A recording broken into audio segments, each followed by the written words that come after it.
La política es un trabajo de verdad. La política es un trabajo de verdad.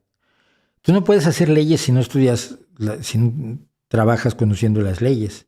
La misma idea de que crean que no es un trabajo revela una ignorancia profunda. ¿Cómo crees que se organiza el mundo a tu alrededor? ¿Crees que la gente no está haciendo nada y los recursos se asignan mágicamente y se gestiona que las cosas pasen así como, no sé, pases mágicos y telepatía? Es verdaderamente increíble que la gente quiere que,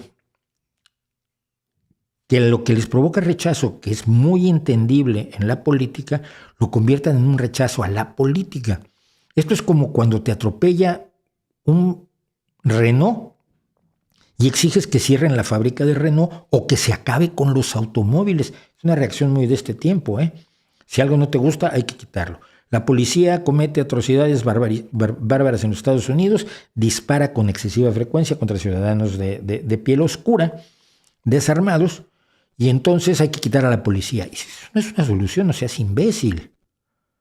Eso no es una solución. Lo que tenemos que hacer, lo que tienen que hacer es educar a la policía, formar a la policía y financiar que la policía entienda que los ciudadanos son igual de ciudadanos con los mismos derechos independientemente del color de su piel. Pero esa idea de entonces vamos a cancelar, a abolir la policía. Hombre, los delincuentes están diciendo sí, por favor, porque lo que va a pasar sabemos qué es lo que va a pasar. Es que me preocupan de verdad.